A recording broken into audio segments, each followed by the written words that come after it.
Sacaba cuentas recién de que esta iglesia tiene exactamente 10 años menos que nuestra iglesia al Amparo de la Cruz, porque también nuestra iglesia se inició el 23 de enero, solo que del 95, en condiciones muy similares a las de ustedes, exactamente similares, en un hogar, en una casa, en la cual las personas tenían que sentarse en una escalera y se caían de la escalera, y hacer todo un derrotero de distintos lugares hasta que pudimos llegar a tener nuestra iglesia local, nuestro templo, nuestro edificio. Y bueno, miramos para atrás como ustedes seguramente también celebrando la buena mano de Dios sobre nuestra vida.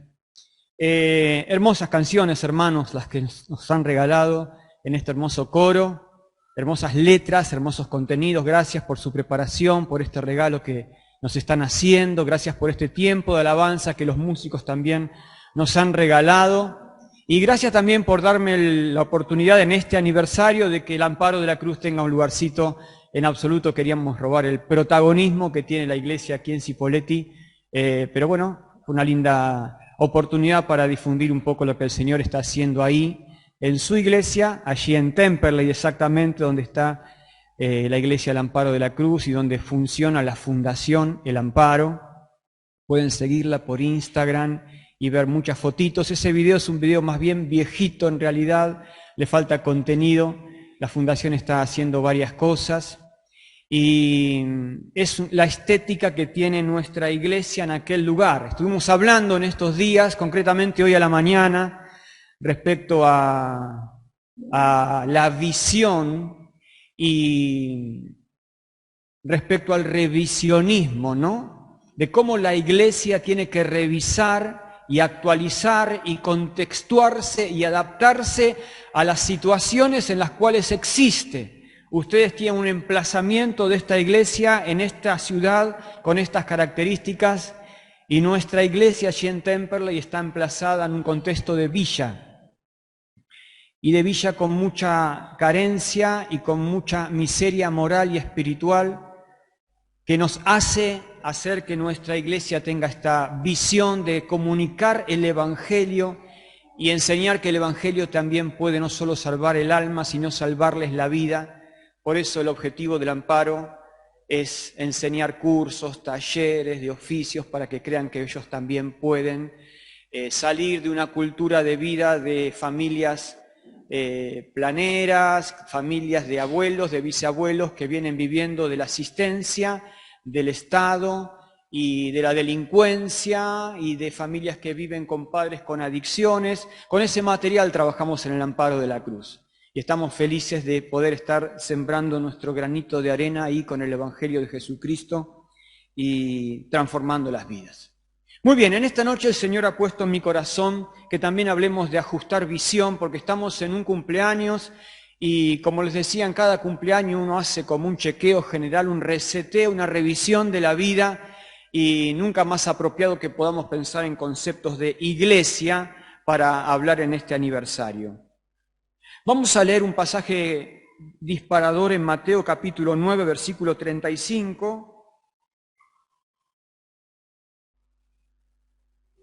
Solo como disparador e inspirador de lo que el Espíritu ha puesto en mi corazón. Hace muchos meses que recibí la invitación para esta conferencia, y cada mañana, mate por medio, oración por medio, le iba pidiendo al Señor que ponga en mi corazón la palabra que estaba destinada para ser hablada hoy para ustedes y para mí. Así que confiemos en que es palabra del Señor. Mateo capítulo 9, versículo 35, dice Jesús, Mateo 9, 35, yo tengo la Nueva Versión Internacional, leo lento porque tal vez no coincida con tu versión de la Biblia. El 35 dice, Jesús recorría todos los pueblos y aldeas,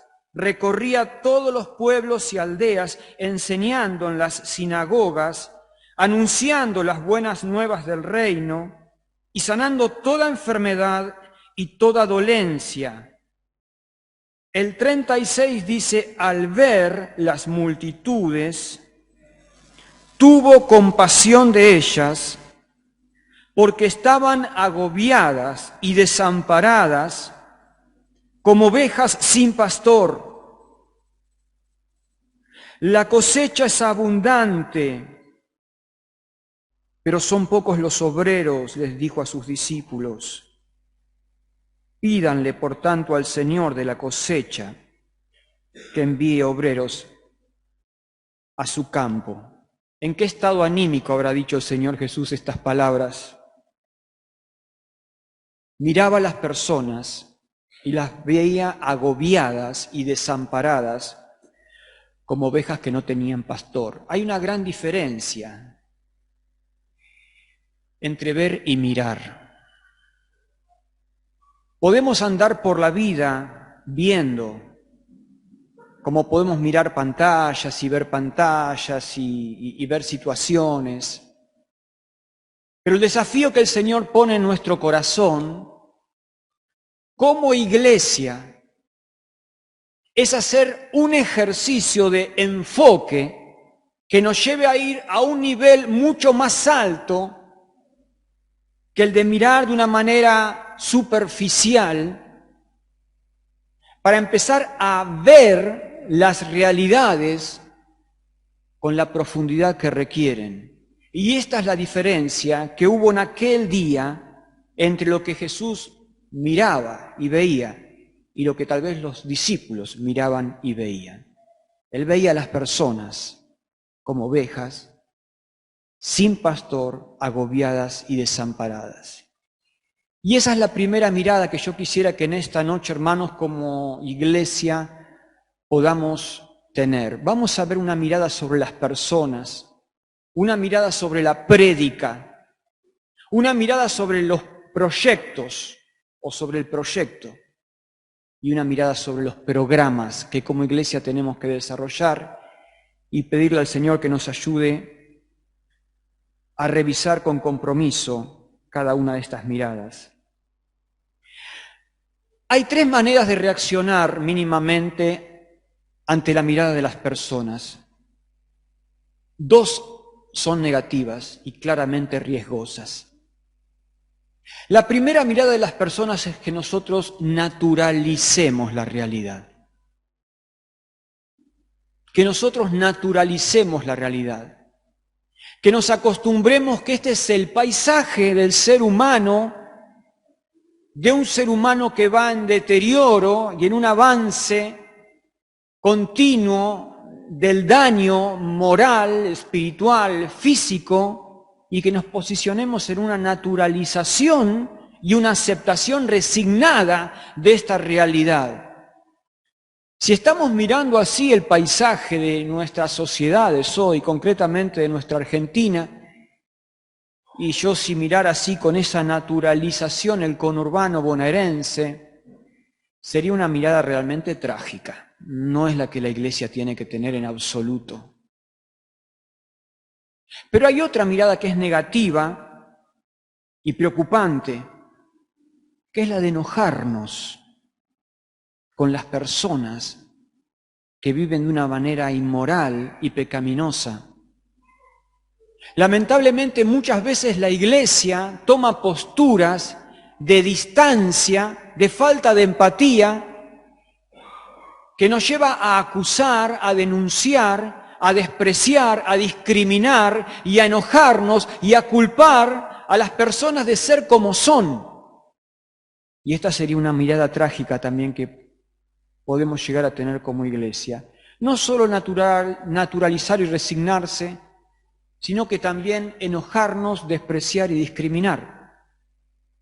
Pero leímos juntos recién que no fue la mirada que el Señor Jesús tuvo ante las personas en su miseria y en su pecaminosidad.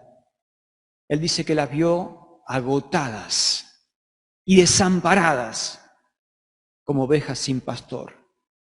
Entonces, la pregunta en cuanto a las personas, la visión que tenemos que tener es la de juzgar o la de amar. En estos días estábamos pensando en Nehemías, y Nehemías un día recibe una comitiva de su tierra natal, de lo mal que estaban, Y hay un Nehemías que en vez de discriminar y de despreciar y de culpar y de decir, bueno, las cosas están así en mi pueblo natal porque, ¿qué querés con esos políticos? ¿Qué querés con esas adicciones? ¿Qué querés con esa gente que no responde? Dice que Nehemías se sentó, lloró, ayunó, oró y fue. Y tomó contacto con esa miseria y esa pobreza que no solo era física, material, sino que era espiritual. Se habrá encontrado con un paisaje de desorden, de desorganización, pero que a Nehemías no le generó un rechazo, sino que le generó un amor y una compasión. En un pasaje con tintes escatológicos, claramente, si tenemos que interpretarlos de una manera biblicista y ortodoxa, el Señor Jesús habla y dice: ustedes me vieron una vez con hambre y me dieron de comer, ustedes me dieron sed y me dieron de beber, ustedes me vieron desnudo y me vistieron, ustedes me vieron enfermo y me sanaron, ustedes me vieron forastero y me hospedaron, ustedes me vieron en la cárcel y me asistieron, me visitaron. ¿Cuándo, Señor? Por cuanto lo hicisteis a uno de estos mis pequeños, a mí lo hiciste.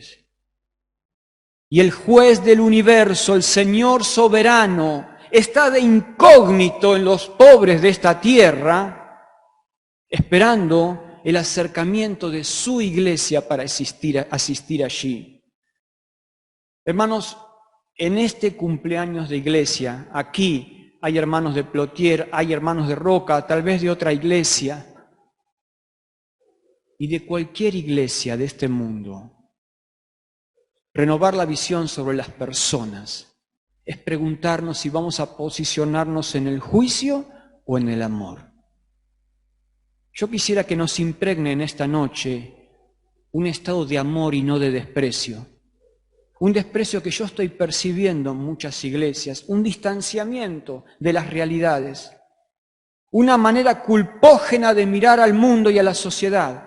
Y una celebración que lo que pasa aquí adentro está perfecto y está todo bien. Pero el Señor dice que caminaba a las aldeas y miraba a las personas desamparadas y agobiadas como ovejas sin pastor. Para pensar en el proyecto que tenemos que tener como iglesia, yo quisiera apoyarme en estos conceptos en 1 Tesalonicenses. Abandonemos el pasaje de Mateo y les invito a abrir la Biblia en Tesalonicenses. La primera carta a Tesalonicenses es una maravilla realmente. Y cuando pensamos en el proyecto de iglesia, la pregunta aquí es número o calidad. Y si bien podríamos decir, bueno, no es una opción, queremos número y queremos calidad. Estamos en una sociedad, en un sistema que alienta la numerolatría y que hace un Dios del número y que se puede negociar tranquilamente la calidad con tal de que podamos ser muchos. Y en el proyecto de iglesia que nosotros tenemos y debemos tener, debemos cuidarnos de no caer en la tentación y en la seducción del sistema que alienta compulsivamente a una numerolatría en aras de una calidad, o sacrificando o en detrimento de una calidad. Pero en 1 Tesalonicenses Pablo escribe una carta que yo creo que más que ser escrita con tinta, está escrita mezclada con sangre y lágrimas, muy pasional. Y Pablo, cuando habla de los tesalonicenses, dice en el versículo 3, capítulo 1 de 1 Tesalonicenses: les recordamos constantemente delante de nuestro Dios y Padre. Y aquí empieza a describir las características de esta iglesia, que es una iglesia que tiene calidad, porque habla de la obra realizada por su fe, el trabajo motivado por su amor y la constancia por su esperanza en nuestro Señor Jesucristo. Las características de la iglesia de Tesalónica eran estas: Había número, no sé cuántos serían, si serían 10, 50, 100 o 200. No dice Pablo aquí, celebro que son tantos y que van creciendo en cantidad. Pablo se enfoca en lo que nos debiéramos enfocar nosotros como proyecto de iglesia. Una iglesia con características como esta. Gracias, Fernando. Habla del trabajo de la fe, una iglesia que tiene acciones de fe, obras de fe, que evidencia y testifica tener obras de fe, una iglesia que tiene un trabajo que está motivado por amor, una iglesia que tiene una constante esperanza en el Señor Jesucristo, y esto es lo que transmite, esto es lo que transpira.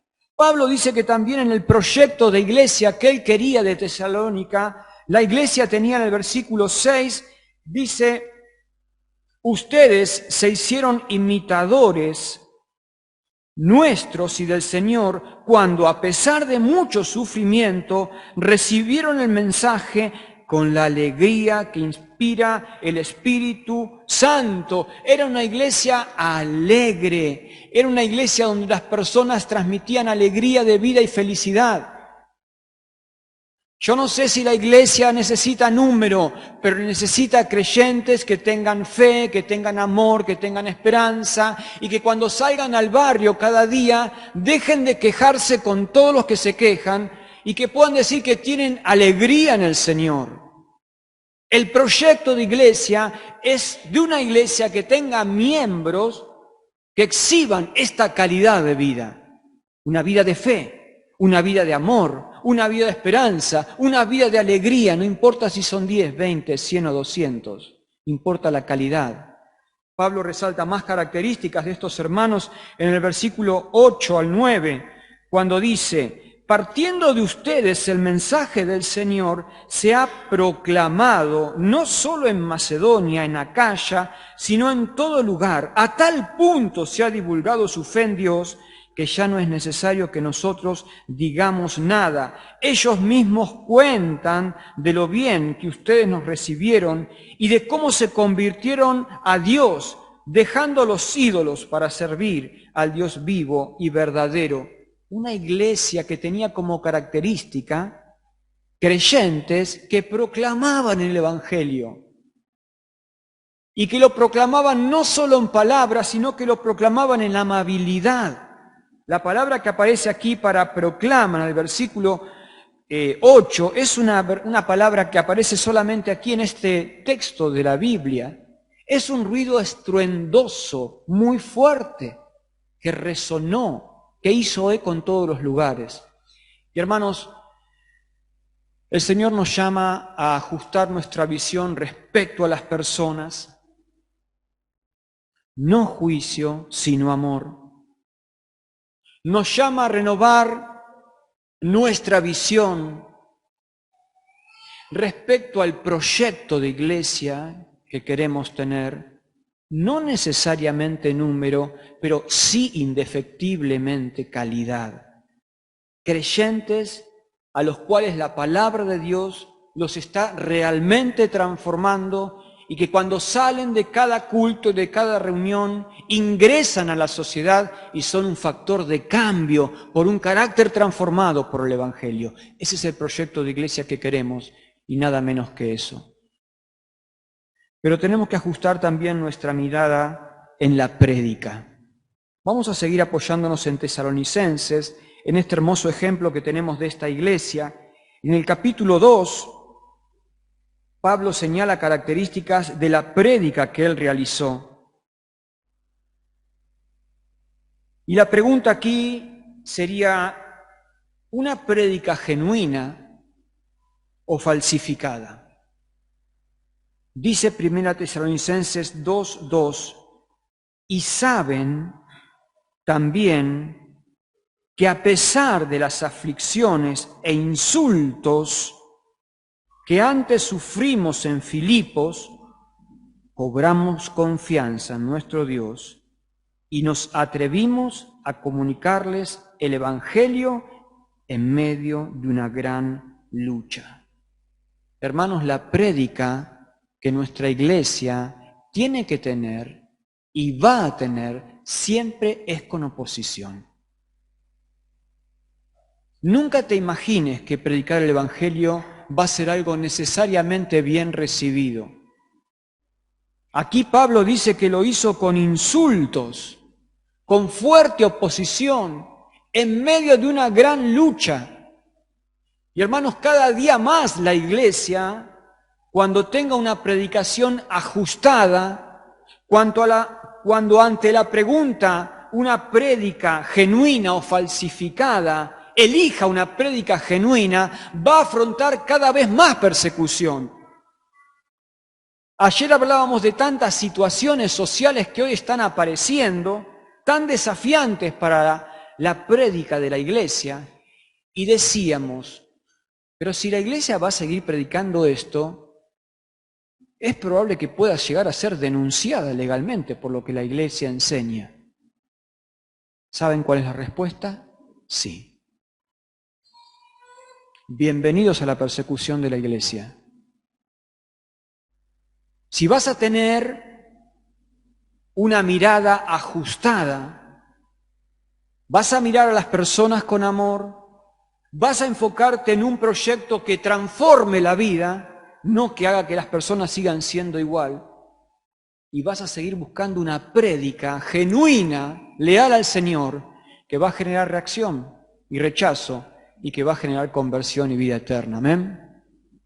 Otra característica de la prédica en el capítulo 2 que estamos leyendo, dice en el versículo 3 y 4 del capítulo 2, nuestra predicación no se origina en el error ni en malas intenciones, ni procura engañar a nadie. Al contrario, hablamos como hombres a quienes Dios aprobó y les confió el Evangelio. No tratamos de agradar a la gente, sino a Dios que examina nuestro corazón. Hermanos, nuestra prédica tiene la opción o de engañar a los hombres o de ser leal a Dios. Y este es uno de los grandes llamados que la iglesia tiene que afrontar hoy. Si vamos a seguir predicando lo que el Señor predica como el Evangelio puro de vida eterna, o vamos a diluir nuestro mensaje para que nuestro mensaje pueda ser deglutido y absorbido. Que el Señor nos llame en este aniversario a todos los que estamos aquí a entender que ajustar la visión de la prédica es aceptar que nos pide un llamado a la lealtad. Da más características, Pablo, de la prédica en el versículo 5 y 6, cuando dice: como saben, 2, 5 y 6, nunca hemos recurrido a las adulaciones ni a las excusas para obtener dinero. Dios es testigo. Tampoco hemos buscado honores de nadie, ni de ustedes, ni de otros. Como Pablo tenía en claro que la prédica de la iglesia, que la prédica del Evangelio, no iba detrás de la adulación, de la aprobación, de la celebración humana, sino de una lealtad y de un compromiso con el Señor Jesucristo. Ajustar la prédica, ajustar la mirada sobre la prédica implica eso.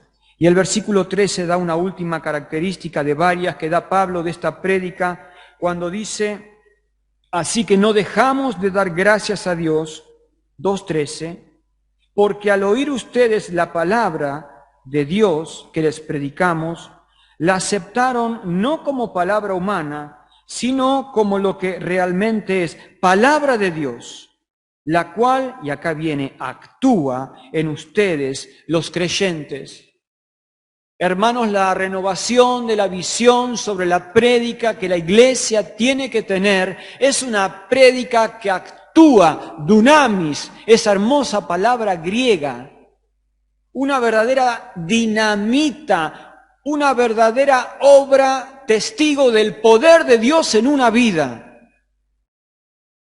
Confiemos que la palabra pura del Evangelio, que la palabra genuina del Evangelio, puede generar cambios que no va a generar ninguna otra cosa en la vida de las personas. Allí en el amparo de la cruz trabajamos fervientemente porque las vidas de las personas cambien. Pero siempre tenemos en claro que la obra que tenemos que hacer, más que ser una obra de educación, de hacer apoyo escolar, de enseñar culturas de higiene, de enseñar culturas de conducta sexual, de enseñar oficios y cursos, de enseñar el cuidado del cuerpo con las no adicciones, si hay algo que los va a cambiar, va a ser el Evangelio en su corazón. Si no, eso dejémoslo para una sociedad de fomento, para una ONG que también lo hace. Pero el corazón no lo cambia una ONG, una sociedad de fomento.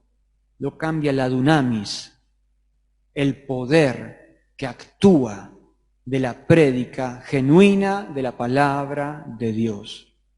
El Señor nos llama a ajustar nuestra mirada sobre las personas, no juicio, sino amor. Ajustar nuestra mirada del proyecto, no necesariamente número, sino calidad de vidas transformadas. Ajustar nuestra prédica, una prédica que no se negocia, sino que se mantiene pura, creyendo que es eficiente así para transformar la vida de las personas. Pero en último lugar, yo quiero que pensemos que el llamado del Señor también es ajustar nuestra mirada sobre los proyectos, sobre los programas, sobre los planes, sobre los programas que toda iglesia siempre tiene para desarrollar la praxis de la vida cristiana.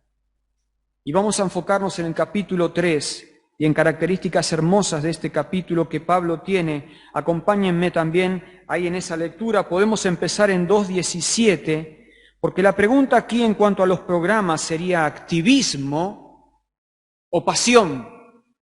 Activismo o pasión.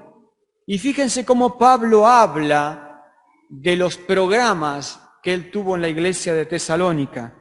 Versículo 17 del capítulo 2, todavía estamos ahí, dice: nosotros, hermanos, luego de estar separados de ustedes por algún tiempo en lo físico, pero no en lo espiritual, y aquí empieza Pablo con un discurso de pasión impresionante. Con ferviente anhelo hicimos todo lo humanamente posible por ir a verlos. Sí, deseábamos visitarlos. Lo que Pablo está hablando es que en los programas que él tenía en mente de actividad de esta iglesia, había una cuota de amor esencial, irreemplazable, que hacía que cualquier programa tenga sentido. Porque si los programas no están bautizados e impregnados de amor, nunca van a tener una verdadera eficiencia ni un verdadero sentido. Pero Pablo dice: hicimos lo humanamente posible por ir a verlos, deseábamos, son palabras cargadas de sentimiento. En el versículo 20 del mismo capítulo, el último versículo, dice: sí, ustedes son nuestro orgullo y alegría.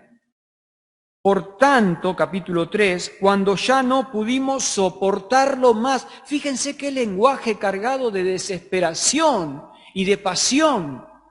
Ustedes son nuestro orgullo y alegría, por tanto, cuando ya no pudimos soportarlo más, dice que decidieron enviarlo a Timoteo. Versículo 5, otra vez vuelve a repetir Pablo: por eso, cuando ya no pude soportarlo más, mandé a Timoteo a indagar acerca de su fe. En el versículo 7 dice: por eso, hermanos, en medio de todas nuestras angustias y sufrimientos, ustedes nos han dado ánimo por su fe. Versículo 8, ahora sí, con signos de admiración, ahora sí que vivimos al saber que están firmes en el Señor. Ahora sí que vivimos al saber que están firmes en el Señor. Y en el versículo 10 dice: día y noche suplicamos que nos permita verlos de nuevo para suplir lo que le falta a su fe. El versículo 12 dice que el Señor los haga crecer para que se amen más y más unos a otros y a todos, tal como nosotros los amamos a ustedes. Hermanos, yo no sé si has conseguido percibir el perfume de este capítulo. Si no te pasó, yo te invito a que lo vuelvas a leer tal vez en tu casa. Pero lo que Pablo está acá evidenciando es un nivel de amor por las personas que avergüenza mi amor por las personas, no sé si el tuyo. Pablo no sostenía actividades. Y es un problema cuando vos pensás en la actividad de la iglesia y en los programas de la iglesia como algo con lo que tenés que cumplir. Y obviamente que tenés que cumplir porque tenemos que tener responsabilidad. La misma responsabilidad que tenés para tu empleo laboral, sería bueno que la tengas para sostener las actividades de la iglesia. Es un problema cuando hay tanto desprecio, que parece que hay cosas que yo puedo negociar y que me hacen decir no puedo ir a tal actividad y a tal reunión, pero para el trabajo parece que no podemos, o para un evento social importante podemos sacrificar horas de sueño, sacrificar dinero. Este desequilibrio y esta desproporción es preocupante en la iglesia de hoy. La falta de compromiso y de responsabilidad. Pero el llamado aquí, más que a cumplir, a ser responsable y a obedecer, no sé si lo pudiste percibir este perfume acá, es a amar la actividad de la iglesia. A amarla. Pablo dice, no podía soportarlo más. No podía soportar más el no verlos. No podía soportar más el no saber de ustedes. Me sentí vivo, dice Pablo, cuando recibí buenas noticias de ustedes. Y hermanos, la pregunta aquí, en cuanto a renovar y ajustar nuestra visión sobre los programas, es ¿qué te importa tener un lugar en una actividad, en un programa, en el escenario, o las personas que están siendo bendecidas por ese programa? Tenés que dejar de verte como alguien que está al mando de un líder, alguien que está siendo parte de un equipo del ministerio de servicio, alguien que canta, que toca un instrumento, que enseña, alguien que discipula, sino encarnar el amor por las vidas a las cuales yo estoy ministrando. Cuando vos empezás a pensar la actividad como algo que es pasión y no mero activismo, empezás a entender de lo que se trata la vida cristiana. Empezás a entender de lo que se trata estar en la iglesia de Cristo. El Señor nos llama en este aniversario, en esta noche, a ajustar esta visión. Caminaba Él por las aldeas, miraba las ovejas, las personas como ovejas, sin pastor, agotadas y desamparadas. ¿Cómo las miramos nosotros? ¿Cómo andás en el día por el barrio? ¿Cómo vas a tu trabajo? ¿Cómo vas a tu estudio? ¿Realmente las mirás como Jesús las miraba? Tenemos que ajustar nuestra visión sobre las personas. ¿Cuál es el proyecto de iglesia que queremos? ¿Una iglesia que celebra que está llena cada domingo? Alabado sea el Señor por esto. ¿O queremos que las personas que asisten a nuestra iglesia entren en un proceso de transformación y de cambio que evidencien vidas de fe, de amor, de esperanza, de alegría, de proclama? ¿Cuál es la prédica que la iglesia va a tener? ¿Una prédica que se enfoca en la genuinidad del contenido o que piensa que diluyéndose va a ser más efectiva? ¿Cuál es el programa que la iglesia va a tener? ¿Un activismo superficial o una actividad impulsada por un amor y una pasión por las personas? Que el Señor nos ayude en este aniversario y que el año que viene, en el nuevo aniversario, podamos celebrar que nuestra iglesia aquí y que las iglesias que están representadas y que mi iglesia allí en el Amparo sea una iglesia que está enfocada en lo que el Señor nos ha llamado. Amén. Dios les bendiga.